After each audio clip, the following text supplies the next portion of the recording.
still the entire alternate route, the weird route. We don't even know if there's one for each of the chapters or not. We don't know what happens if you did the weird route in the second chapter and then moved on to the next two chapters, because in chapter 2 you get all weird with Noelle and she's like, "Get away from me!" But then you were chill with her in these chapters, so I don't know how that's going to go. I don't know, I feel like it probably wouldn't play too differently. The only difference is that Birdley wouldn't be at the library. Yeah. And he wouldn't call Noelle because he's dead. Yeah. I have no clue what's going on. Chris is in contact with the Knight, which is weird. Yeah. And it sounds like Chris promised them something. We also keep hearing that phrase, "don't forget," thrown around. Yeah. Whatever that is. We still didn't see Papyrus, so I'm gonna find where Toby Fox lives. I'm gonna break his wrist again. I don't even care anymore. At this point, yeah, I feel like he's hinting at, like, he's just not gonna show up or some shit. He keeps getting further away every chapter. This chapter 4, there was nothing. Yeah. Even peek into his house and there's nothing. So. Yeah. Maybe Papyrus has just been dreaming on his car bed this entire time.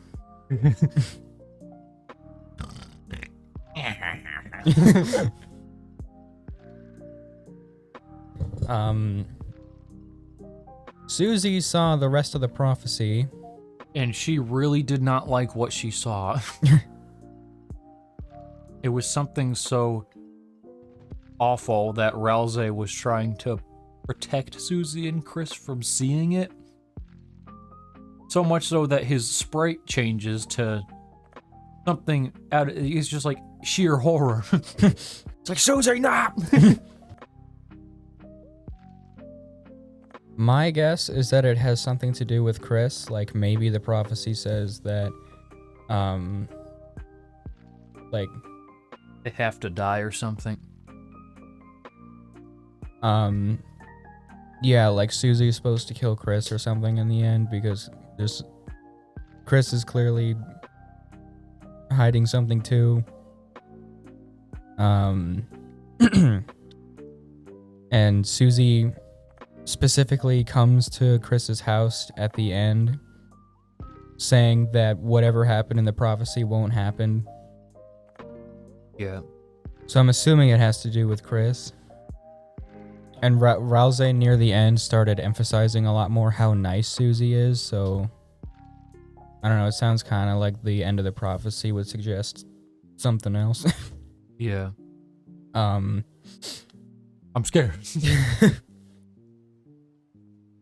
And we seem to know a lot more now about what Ralze's deal is. Yeah. He kind of gave us a big scare there. It's like, I'm a very untrustworthy person. There's still a lot we don't know about him. Like, what the hell is he trying to find in the Dark Worlds? Well, you didn't trust him. I think it'd be too obvious if he was like, oh well, he's too nice, he's too innocent, blah blah blah. Just like, whatever. Yeah. If that's been a theory since the first chapter, then I'm assuming it's too obvious to be something that Toby would put in. Right. And I think, yeah, we definitely know a lot more about him. He's just a very scared, anxious, and confused person. We got these last two chapters had a completely different tone compared to the last ones. Yeah. Chapter 3 started off pretty silly. Then the night just comes out of nowhere and it's like, oh my god, we're diving into this immediately. And Yeah. then chapter 4 is just way, way different from the rest of the game. Yeah. It had a little bit of the humor still, like the Jack boss fight. That was interesting. Yeah. But yeah, overall the entire tone from like the end of chapter 3 to almost the entirety of chapter 4, it had just a lot more of a tense vibe the entire way through, and it was a lot more depressing than the first two chapters. Susie was just straight up yelling at Rousey, and Rousey's just scared on the floor and shit. It's like, whoa. Chris is like, I've had enough domestic violence for one lifetime. Don't do this. And there was blood. Susie's hand was bleeding. Dude, it gave off very bad vibes when Rousey was like still trying to smile and he has blood on his face. It's like, please, no. Hey, what happened to Queen, guys? Wasn't that funny? It means titty. How do you like my acid bath? Oh my god, Rousey, there's blood all over the place. I don't think we've seen blood too much even in. Has there been any? I don't think there's been any. No, like actual like fresh blood, I think. Up until Susie, like, you know, punches the glass.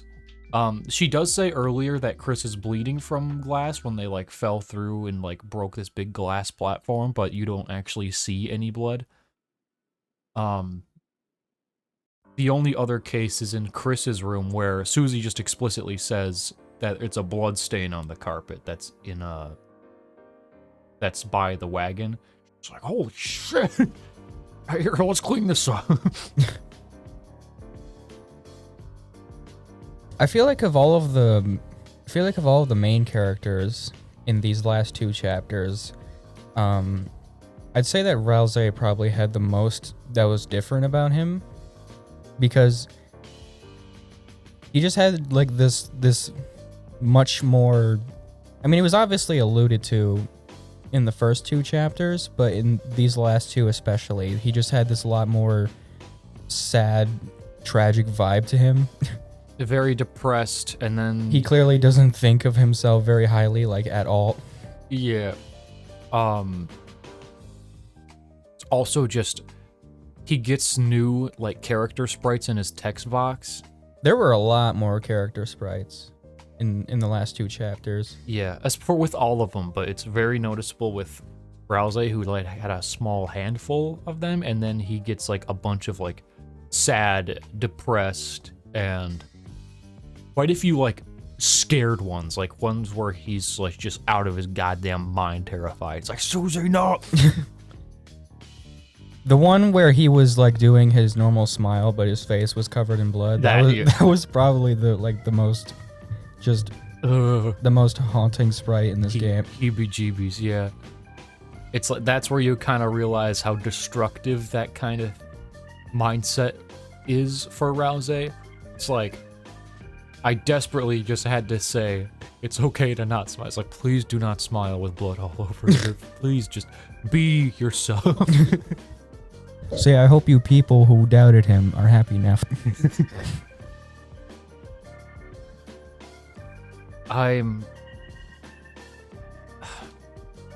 The whole section with Noelle is also strange, like at Noelle's house. Yeah. I really don't like her mom. I'd made a joke about how Noelle's ass is getting beat, but I have a feeling that's what's being alluded to. Like, I don't think Noelle's mother is a very nice person. Probably not. Just a hunch. Well, she seems to like Chris's family for some reason. Yeah. Probably just because they were close with Noelle since they were kids. Yeah, she's also super nice with Asgore. And one thing that really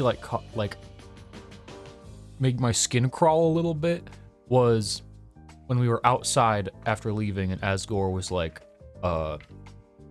he supports my flower business in return, and like he just like averts the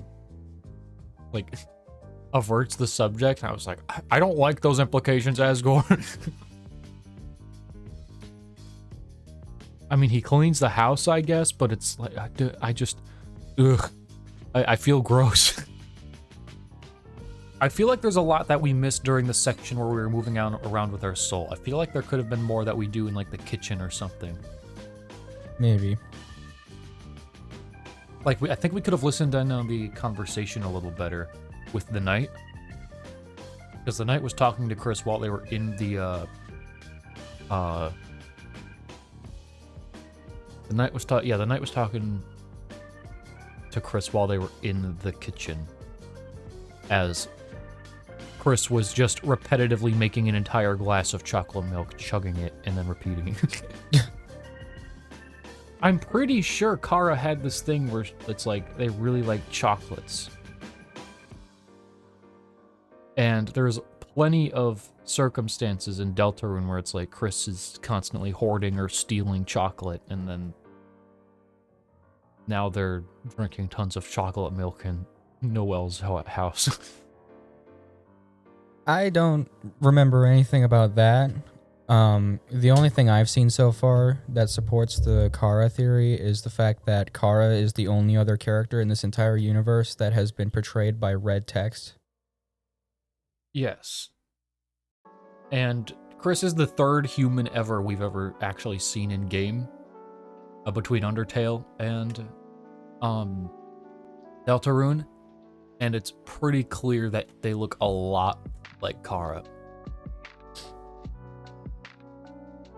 I mean, they're wearing the same stuff and everything. There's the association with knives, there's the glowy red eyes and the smiles. Now, if I had to guess, I want to say Chris is Kara, but not completely. I think that Chris is still their own person, but They're like a parallel to Kara. Like after the world was reset or something, like Kara kept most of their traits, but became a different person still. I don't know. I think that when the soul is taken out of their body, that is someone else, and then when it's in there, that is Chris, because Chris seems to be a nice person, but then when the soul is taken out, they have like this much darker, like just vibe to them. I think it's the other way around. The game has made a clear divide between It's hard to say. There's two ways this could go. Either so they make a clear divide between the character we play as and us, and we're usually depicted as the soul, right? We're controlling the soul. And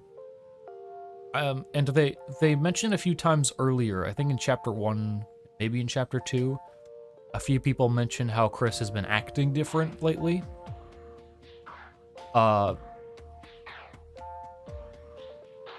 And from Chris's childhood, it sounds like Chris is like a super like kind of chaotic person, like always messing with Noelle and everything. And then you see Chris in Deltarune now, and it's like they're super quiet. They're very like closed off. They don't really have any big chaotic nature to them. And if you say regular like nice stuff to people, they're caught off guard. It's like, like Noelle is always like, actually kind of comforting that Chris actually says that about me. It's like, it's almost like we're controlling Chris's actions to an extent, but then Chris takes out the soul. I think that's Chris. But then the other way this could go is the Chris and the soul. The body and the vessel are, I mean, the soul and the vessel, I mean, are two different things still. But when they're together, they kind of become one entity. Like maybe Chris is the soul and the body together. right? That's Chris. And then if we're going off your theory, it's like the soul is us, and then it kind of the vessel is then just some weird dark twisted thing, but it's only Chris when it's together. That's the secondary one. But I more so believe the former one, where it's Chris is the chaotic one that's stealing chocolate and tearing out their soul, slashing tires. And then we are just the soul. It's way too early to tell still. Here's my theory. I don't think it's...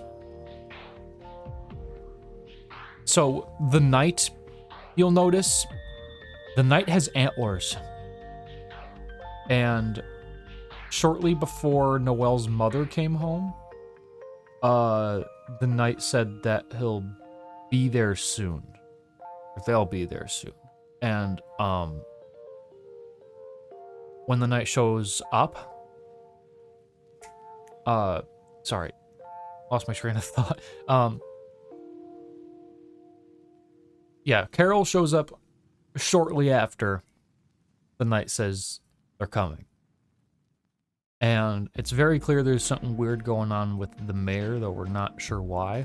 She was very friendly with Chris. She said, "You're always welcome here," despite her like being extremely cold and angry. Clearly she's very mournful about Des because it's like she doesn't let anybody touch the guitar. Now that I'm putting pieces together, the idea of Chris dying or having to be killed by Susie is even more supported by what I'm about to say. If the knight knows about the prophecy and Chris is like some evil like inspirer for the knight, then that would explain why she is super friendly with Chris, but hates Susie. Because if Susie's the one to like save everything by killing Chris, then that would throw a whole wrench in the knight's plan. So clearly she wouldn't like Susie.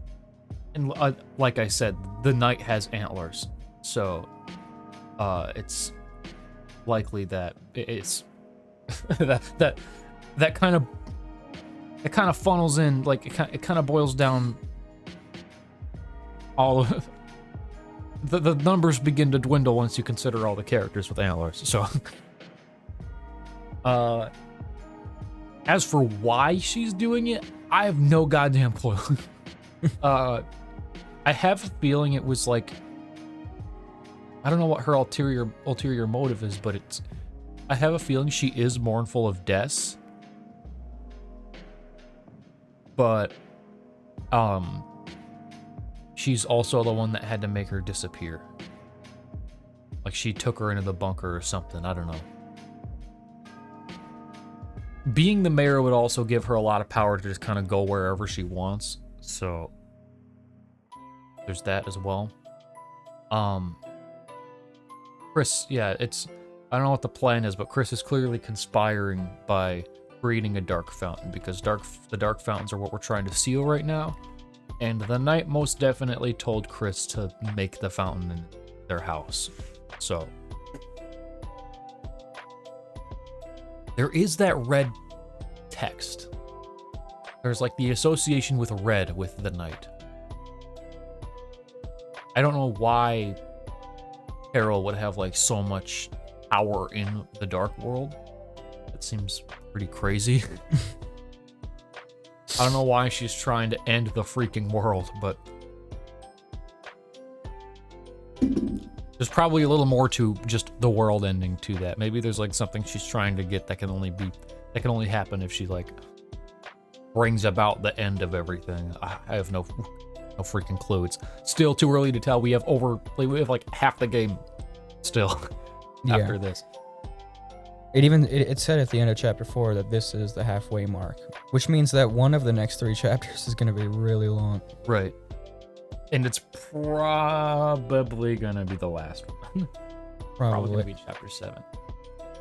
And we don't know how big the next update's going to be. Well, we don't got to wait that long at all. Chapter 5 is coming out next year. Mm-hmm. Which I guess makes sense because they have been working on chapter 5 at the same time Yeah. this entire time, because Chapter 5 was originally supposed to come out with these two. So it makes sense that it's not that far away until Chapter 5.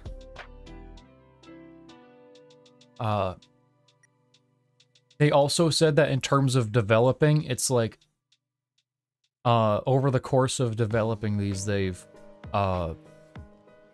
put together the pieces of like their they kind of established a lot more of their tools that they're using in the engine, I guess.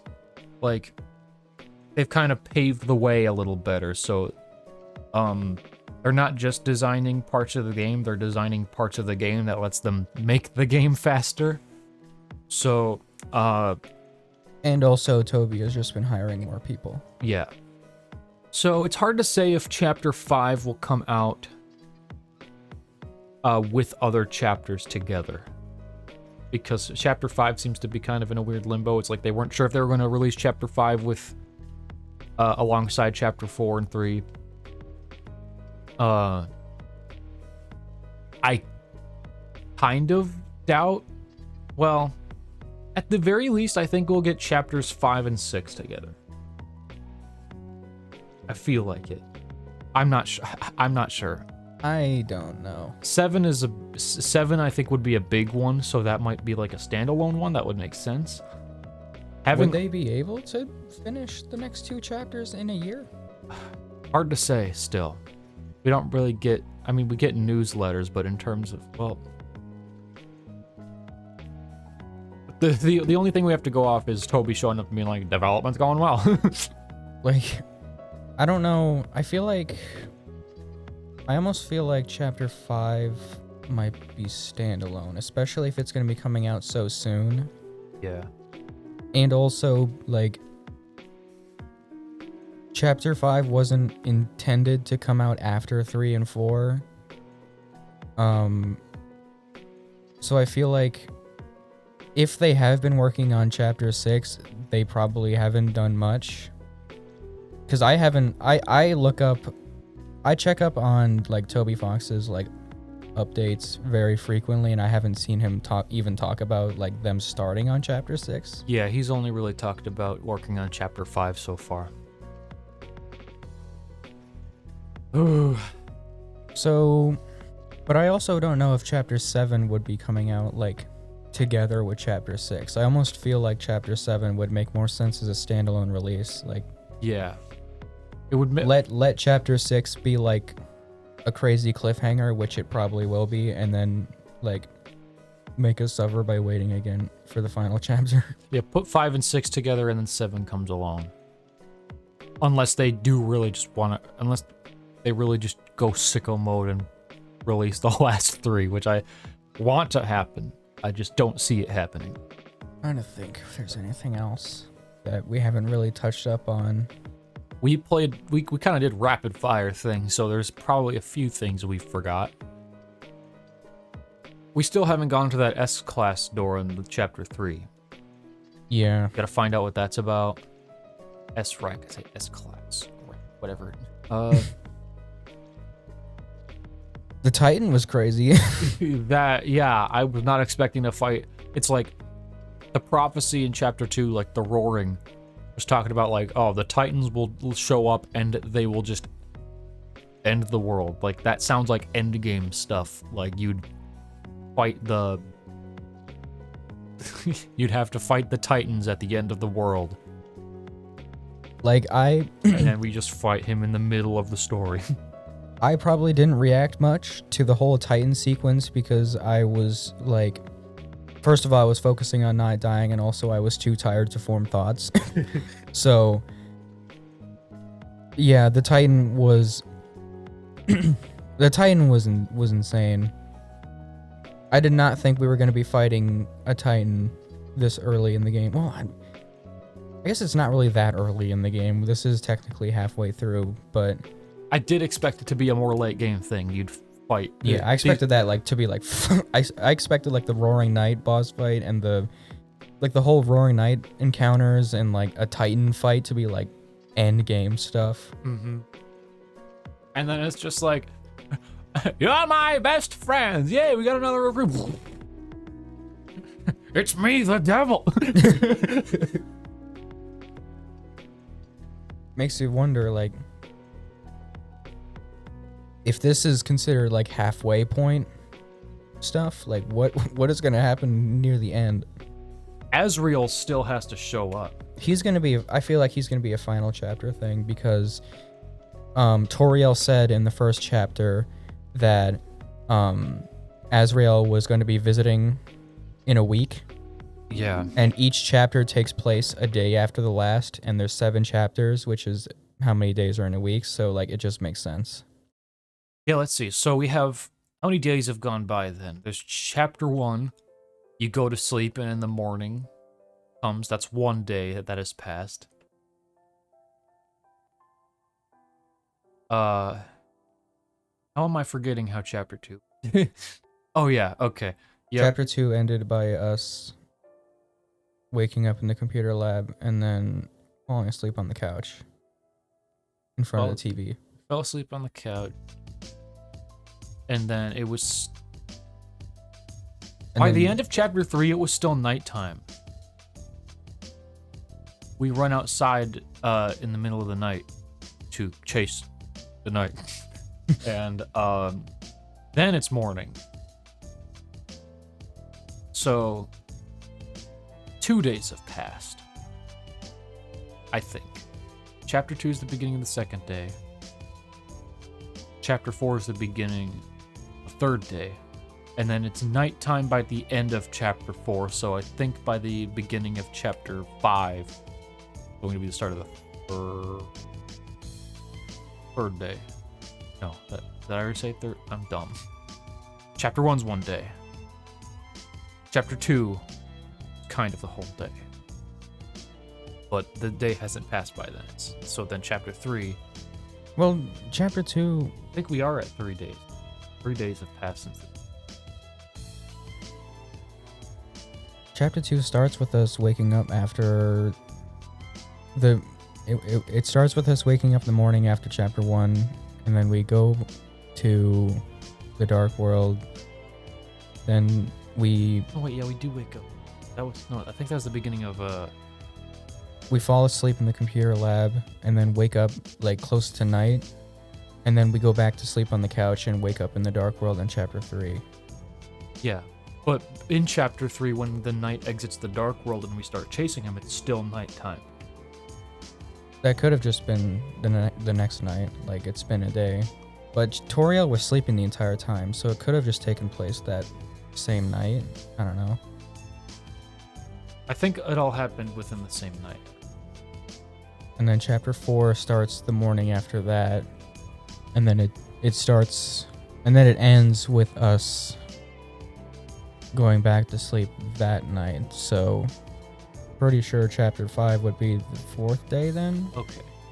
I think so. Which is interesting. I don't know. I forgot if Toriel says in a week or next week or something like that. I'm pretty sure it's in a week because I just recently like rewatched that first cutscene. Okay. Okay, she just says that he visits next week. Okay. So now we have a good idea on what time of the week it is too. Chapter 4 takes place on a Sunday because they were going to church. At least I'm pretty sure if they're going to a service, I imagine it's Sunday. And then,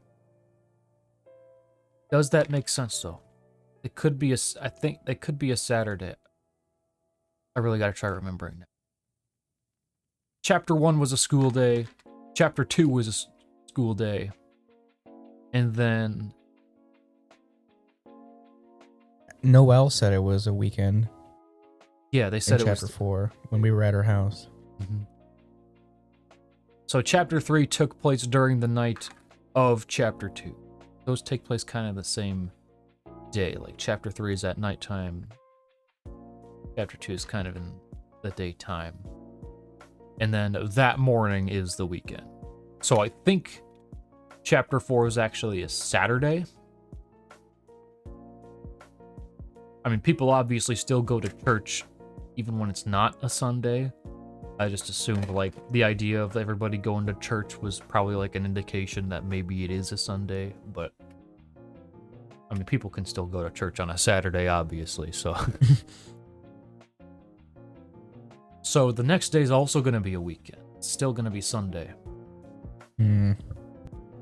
I'm really curious to see what kind of dark world is in the bunker. Right now, only 2... Is it a dark world? Yeah, there was black smoke coming out. Oh, yeah. There's also that other that we didn't get much elaboration on it. At the end of chapter 3, the gate opens up. And we don't know what happens. The gate just opens up to Chris. And then it ends. I'm pretty sure that was the night talking to Chris. Somehow. It's like Susie runs back, and when Chris is alone, then the night trusts to start talking to Chris. So right now there's only 2 dark worlds that we know of that are still up. The one in the supply closet and the one in the bunker. Sealed the one in the game room. We sealed Cyber World, and we sealed the church. We sealed like 3 of them in the church. Still didn't figure out what happened with Undyne. Or why the knight wanted her. I have a feeling the knight's gonna try doing something to subvert prophecy. Like weird symbols and stuff everywhere. Like indicating almost like... I mean, there were codes. There were codes on the gate. Wondering if there's a way to like find codes, but like maybe there's like secret routes somewhere where you could get closer to fixing the game. There's just a lot of cutoff points and like routes and like a lot of things you could do in the light world that suggest like maybe there's a lot more you could be doing. Other than that, I don't know what's happening. We got how the dark worlds work have also been spelled out a lot better for us now. Yeah. At first I was thinking like determination would have been a big factor in creating a dark world, and like not anybody could just make one, but I guess anybody could. Because Susie made one. Even though it turned out a little weird. Yeah. We saw Chris make one, and it makes a lot more sense since Rousey was scared of Birdley making one. He's like, no. Well, also, doesn't just creating another dark fountain within a dark world cause problems? Pretty sure that's...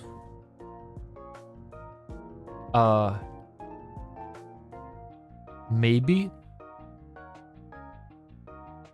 I'm pretty sure, yeah, I think that risks the Titans happening, but,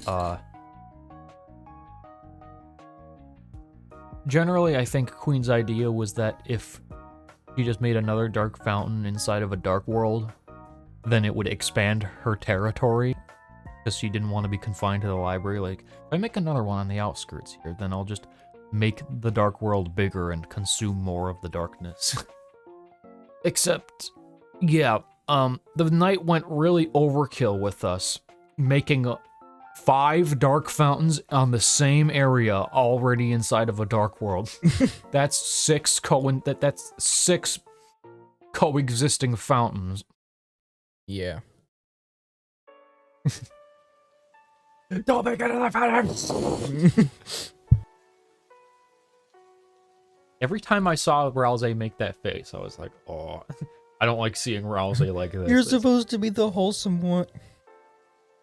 And seeing him with utter fear and just like, when he was talking to the knight, he was like, yeah, he's don't. Yeah, he's kind of turned out to be like the least wholesome character.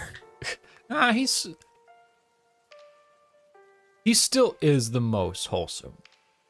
It's just, that's what makes it a lot more, ugh. You don't want to see Rousey smiling with blood on his face. You don't want him to be forcing a smile while Susie's blood is on his face. Well, You don't want him to be shuddering in fear and confusion, and I feel like there's a lot of like existential dread around such an innocent character. He says shit like, I didn't ask to like know this. It's like he's cursed with this kind of, he says he's like, I didn't want to have this knowledge. I didn't ask to have it, but I do. Now he sort of just had to live with that burden his entire life. Mm-hmm. And him hiding things from Susie and Chris was read as him being untrustworthy, but he was trying to spare them from all that knowledge and dread that he carries. Makes him a very mentally tough person to just be known as the guy making cakes and throwing tea parties when he has been burdened with the most existential dread ever. And we still need to we still have yet to understand, which it's probably not going to happen until Azrael actually shows up, but we really need to find out how Rousey is connected to him. I don't know how Rousey exists even. It's like he's some kind of weird projection of like Azrael from Chris. It's really, really hard to say. He doesn't even have a physical world counterpart. He's just shows up. He can just appear in any dark world wherever Susie and Chris are. Like he says, he just senses a presence, and it's like, oh, he's there. Rousey's definitely no ordinary Darkner.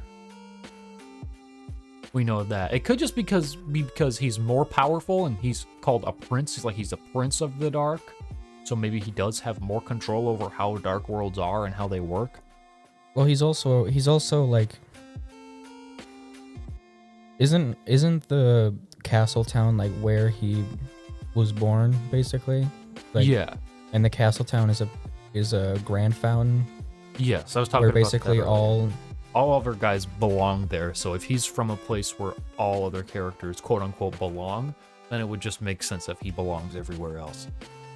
But it's still strange because Darkners have some kind of light world counterpart that's like an ordinary object, like a playing card or a laptop or checker piece.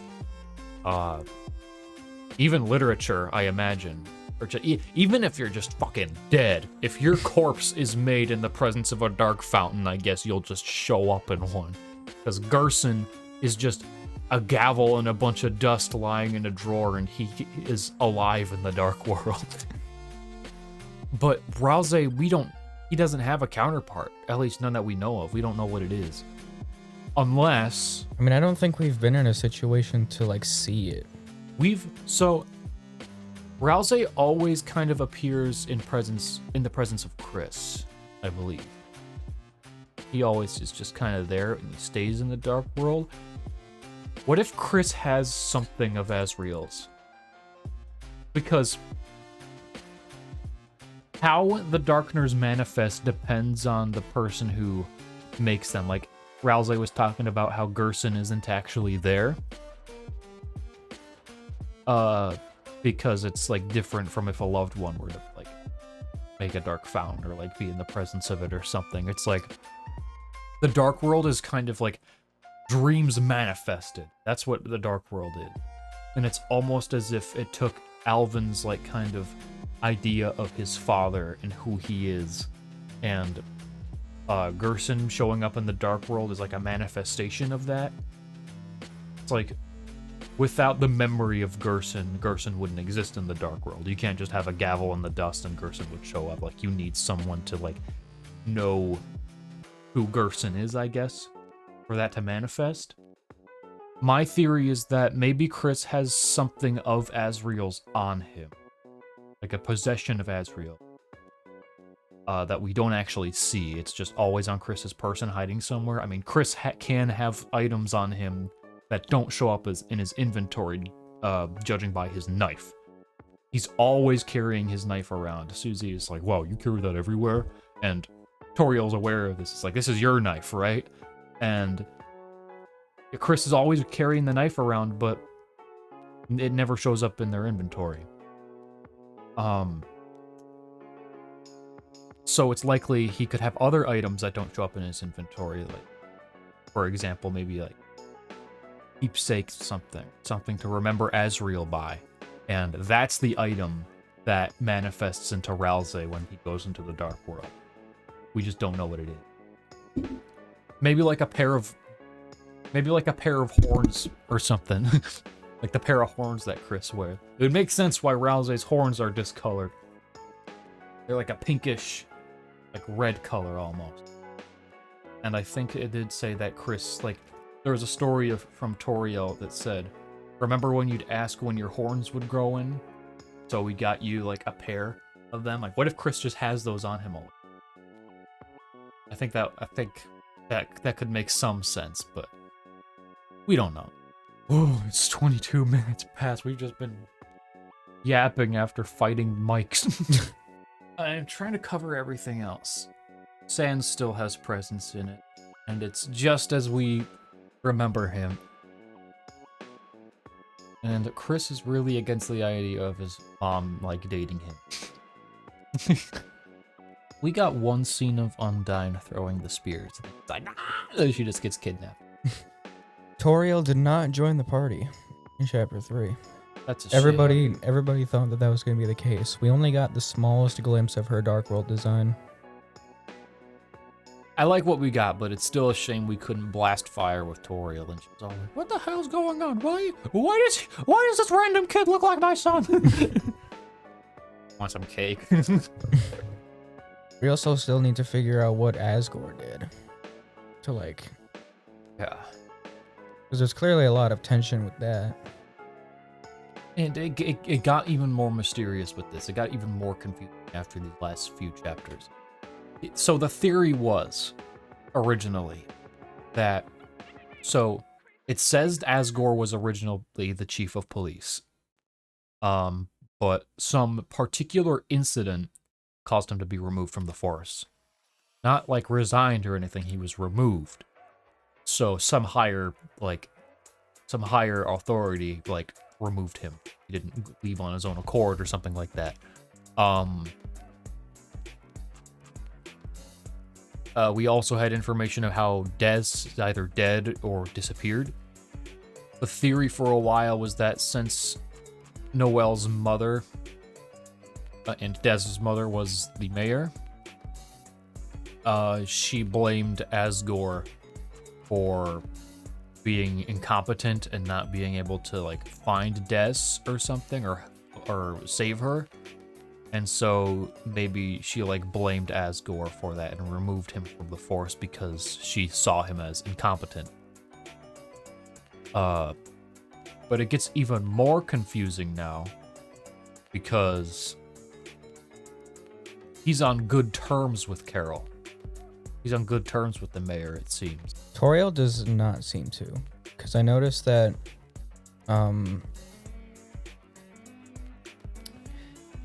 Toriel didn't seem to like when Rudy brought Carol up.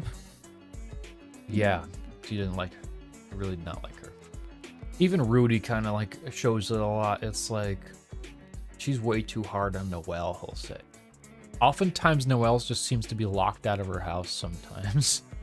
Like, she's outside the gate in the beginning of Chapter 1. Or she just doesn't want to be there. That too, yeah. Long story short, her mother sucks. Asgore's super goofy, but he did something bad. And and it probably doesn't actually have anything to do with Des now, which makes it more confusing. We don't know what happened. I have a feeling it has something to do with Asgore making a very big mistake that maybe cost somebody their lives. Because it said one incident. It said it was a particular incident, which is another thing that kind of deters me away from the whole, like, Asgore couldn't save Des theory. Because you wouldn't really call a police not being able to find somebody an incident. An incident happens that causes somebody to disappear. If Asgore, like, couldn't find her, the Force couldn't find him, you wouldn't really describe that as an incident. I'm pretty sure there's, like, an incident that caused Asgore to, like, I don't know, maybe kill somebody on accident. I have a feeling it is the case. Like, maybe somebody died as a result of his mistakes, because why else would Toriel not like him that much? Well, a character in the overworld town, I also think brought up that Asgore has some kind of like obsession with something. Like I don't remember what it was, but it seems like there's something that Asgore keeps obsessing over. Maybe it has something to do with the flowers that were in his shop, the ones that looked like Flowey. Mm-hmm. I think there was a golden flower and 7 other colored ones. Am I right? There's either 7 or 8 of them. They were colored based off the human souls in Undertale. Yeah, they were. I think there was also a golden one. Yeah, there was... Shoot, I can't remember. I know there was a golden one in the middle. I don't know if there's a red one. There's either... No, I think there are 7. There are 7 of them. Ah, I have to replay. I feel like there would probably be 8, because there'd be 7 that represents the 7 human souls, and then 1 that represents Flowey. Right. Say something else. Yeah, and another thing with the whole theory with Asgore not finding Des or not saving her. I have a feeling even if Asgore were to try his absolute best to save somebody or help somebody, and he were to fail, despite how hard he tried, Toriel's not the person to not forgive him for something like that. It's like, she'd be very compassionate towards that. Like, I imagine if somebody did everything in their power to, like, I don't know, save somebody's life, but they fail, Toriel would be compassionate about that. She wouldn't, like, be like, you failed, you're a failure, how could you not do that? And like, Asgore did something bad. I know. Very bad. Very bad. And Toriel just doesn't forgive him. There is one line that's a little strange where he asks Sans, it's like, what flower should I give her to remind her of how she felt before? Which kind of suggests maybe they just, like, slowly drifted apart or something. But we don't have too much information. It's how it is for Deltarune right now. It's like you have a bunch of pieces, enough pieces to start speculating. Then you get to a point where it's like you start getting into really hard speculative territory, and it's like, oh, we don't have enough details to confirm this. Shoot. I guess we're still in the dark. We don't know how Susie's condition is in terms of living either. I think we got a glimpse of, like, Susie's room, or what's supposed to be Susie's room at the beginning of Chapter 3, when Ralsei was, like, explaining how Dark Worlds work. Because you see a big, like, what looks like a monster Godzilla poster on the wall, and the room's, I think, has a slight pinkish shade to it, but also everything's, like, torn up and gray and gross and stuff. And that was the example he was using for the Light World, so that could be Susie's, that could be, like, Susie's room. And there's another thing of note. At the end of Chapter 2, when Susie was staying the night, Toriel told her to let her parents know, and she walks over to the phone like she's about to use it, but then after Toriel leaves, she just walks away from the phone and immediately starts talking to Chris. So either she has a bad relationship with her parents, or she may not have any, like, stable parental figure at all. There has to be something that nurtured her to be, like, a mean person threatening to bite Chris's face off at the first chapter, but we don't know what caused her to do that. She's clearly a very nice person by nature, but something raised her to be the monster people think she is. We got a lot. I like that too. We got a lot of development from Susie in chapter 4 with the whole Gerson thing. A lot of emphasis is being put on Susie as like a powerful hero, which I think also reinforces the theory on how she might have to like kill Chris. It's like she's like the big strong. She's like the big strong valiant hero taking down the monster to save the world. That's what I'm feeling right now. She's the biggest, she's the strongest, she has the axe, she clearly has strong mental fortitude. She knows what's good and what's bad. She's very compassionate. Like, that is like, they're building Susie up to be like the big perfect hero here. Chris, we don't know what the heck he is. Yeah, I do think that the final piece of the prophecy definitely has something to do with Susie having to like do something with Chris, either kill him or do something, because that would explain why, like that would sort of explain why Rousey has been trying so hard to like, I don't know, convince Chris how nice Susie is, or like try so hard to like have everybody be on good terms with each other, because it's like he doesn't want that like potential tension to start rising. Mm-hmm. Rousey was particularly scared of Susie finding out though too. Like, I think Susie in particular, she was like, oh god, I really cannot let her know. I mean, I guess that could have been the case with you as well, if you were to try and find out. But, yeah, like you said, he's trying to stop you guys from seeing the prophecy so it doesn't come to pass, I guess.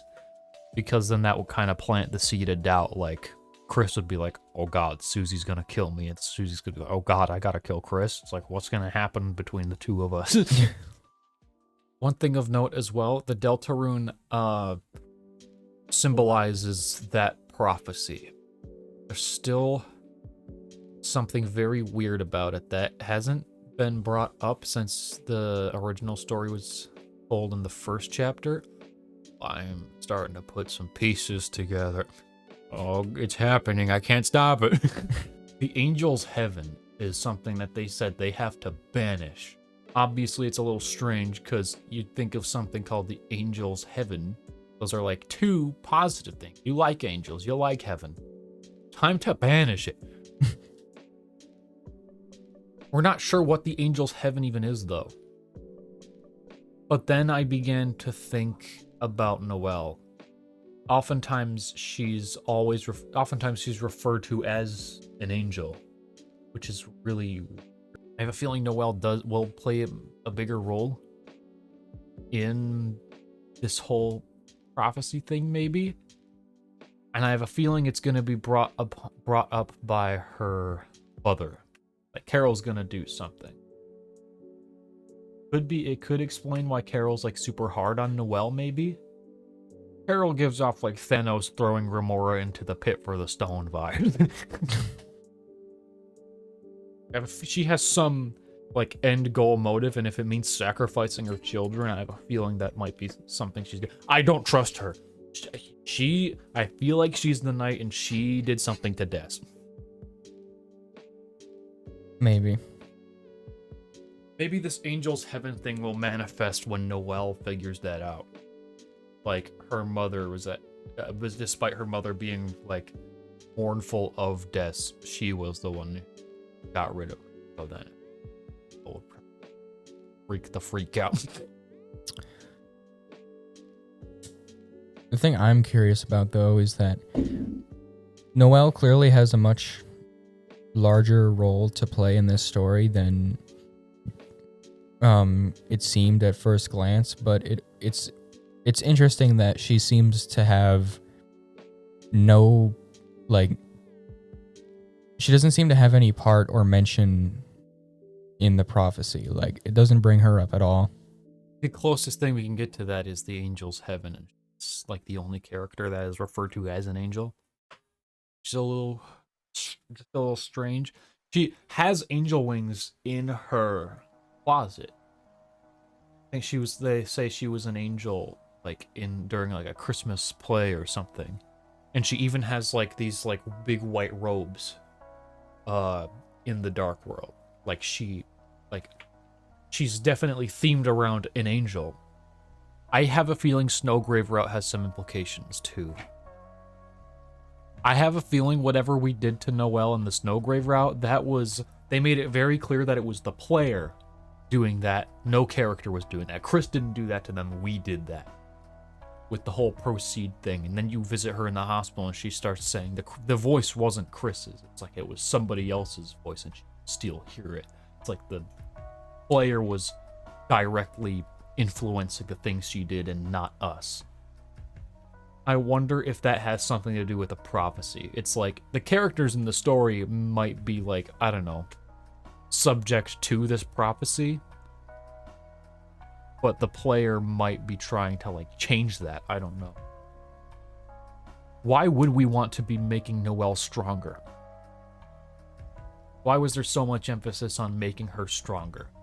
Something else I found interesting too is that in chapter 4, when the prophecy was talking about Susie, it says that she does find love, but it's never said that it's Noelle. Like it hides that information from us. And the way that it's been constantly foreshadowing, like the obvious, like Noelle and Susie being a thing. Yeah, I almost wonder if that's not actually what's going to end up happening. I feel like it's really obvious. Well, that's why I'm putting it into question, because Right. it almost feels too obvious now. Because it's been a thing since chapter 1 that, like, Noelle obviously likes Susie. But the fact that that part of the prophecy that it's like the person that she falls in love with was hidden from us, like, it almost makes me wonder, like, if it's not gonna end up being Noelle in the end. Yeah. But then that would call into question who else could be that person. Wait. It says she finds love, but the word love has some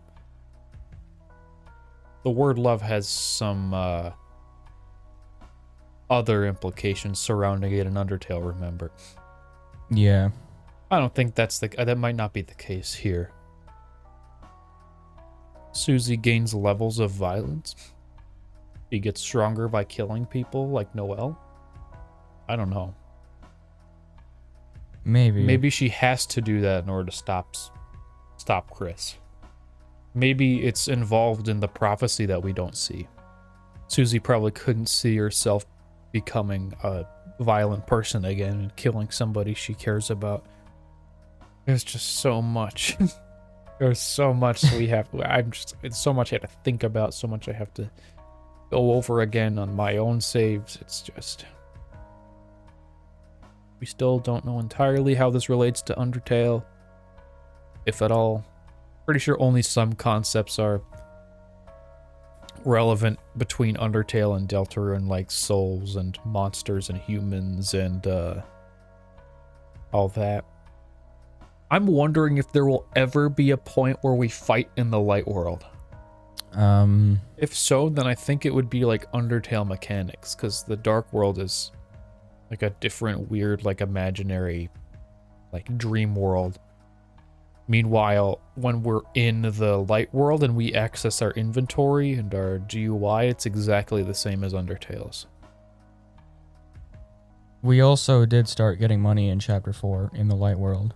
It wasn't a lot, but I think you can do that earlier as well. I think in chapter 2, when you get the box of chocolates from Alphys, I think you're able to sell them instead. No, box of chocolates from Undyne. Then I think you can go and sell them to like Sans or somebody. I forgot. I'd have to go over that again. I'm glad that we got Gerson. That was fun. Yeah. We should probably end this. Yeah, we've been talking about nothing. We've been talking about Deltarune, but we were getting nowhere. All right. I don't even know how I'm going to edit this now because that was like almost an hour of just straight talking. I suppose then, if we find some secrets, if we find a route somewhere, which I am adamant on finding it myself, which is probably not going to get a video on it out in a short period of time since I have some gaps in my brain. But I definitely do not want to just go on the internet and find out from somebody else. I definitely want to play this and figure out and experience it for myself. We still got to find the secret boss in chapter 3. Mm-hmm. I need full completion. I need all the shadow crystals in this bitch.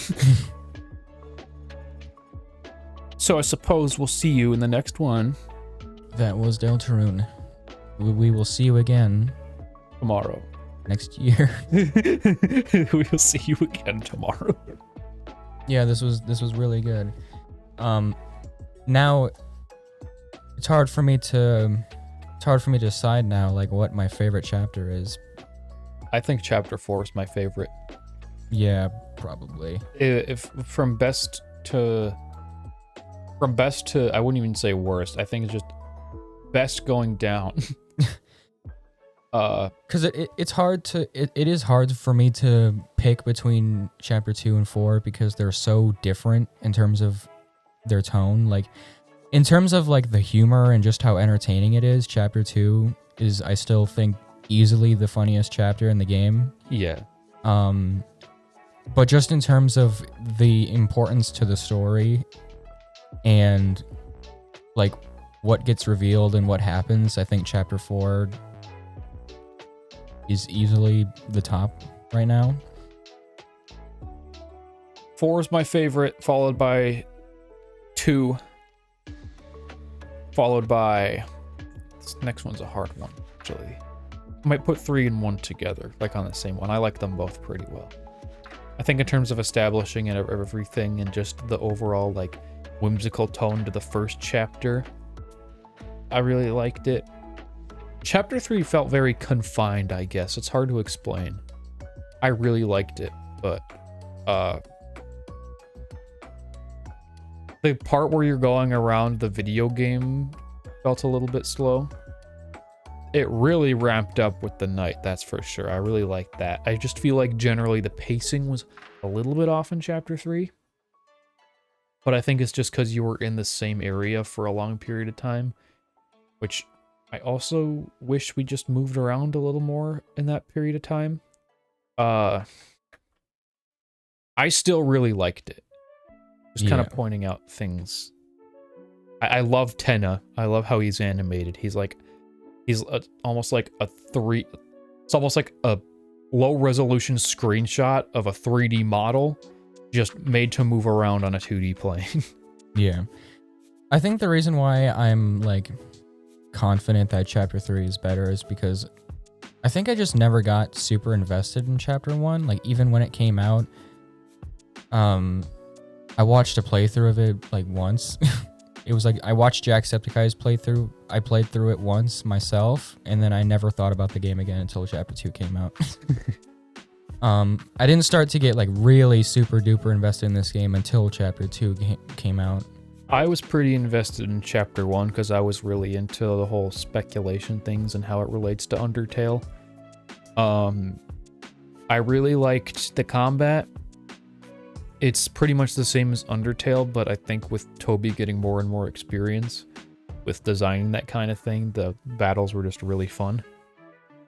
I still think chapter 1 has some of the most fun battles. That could just be because they're a little easier, though. I'm not sure. Like, they're a lot more simple, I guess.